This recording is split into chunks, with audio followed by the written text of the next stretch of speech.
এই খবরটি নিবেদন করছে স্বামী বিবেকানন্দ ইউনিভার্সিটি, আপনার সন্তানের স্বপ্নের ভবিষ্যৎ গড়ে তোলার একমাত্র সঠিক ঠিকানা।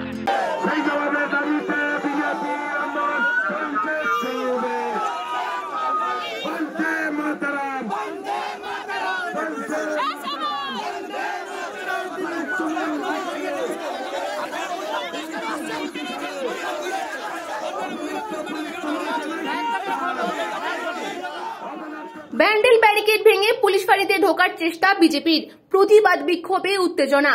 আজ সকালে ব্যান্ডেল ক্যান্টিন বাজার মোড় থেকে বিজেপির যুব মোর্চার ডাকে একটি বিক্ষোভ মিছিল বের হয়। রাজীব ঘোড়ামের নেতৃত্বে আয়োজিত এই কর্মসূচির মূল দাবি ছিল আইন শৃঙ্খলার অবনতি এবং বিজেপি কর্মীদের ওপর তৃণমূল কংগ্রেসের আক্রমণের প্রতিবাদে 5 দফা দাবিতে ব্যান্ডেল ফাঁড়িতে স্মারকলিপি প্রদান।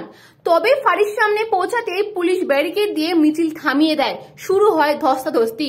পরিস্থিতি উত্তপ্ত হয়ে ওঠে যখন বিজেপির মহিলা কর্মীরা ব্যারিকেড ভেঙে ফাঁড়ির সামনে প্রবেশের চেষ্টা করেন।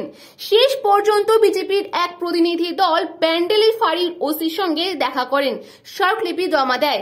ঘটনাস্থলে উপস্থিত ছিলেন হুগলি জেলা বিজেপির সাধারণ সম্পাদক সুরেশ সাউ, সহসভাপতি গোপাল উপাধ্যায় সহ স্থানীয় নেতৃত্ব।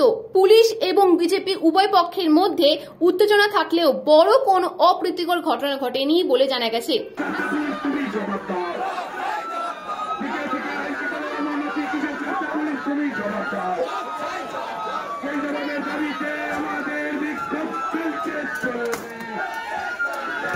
হুগলি থেকে সৌরভ ঘোষের report, news Banga time. St. Augustine's Day School, Barakpur. Success for every child. Admission open session 2026 to 2027. Contact number 9007934555.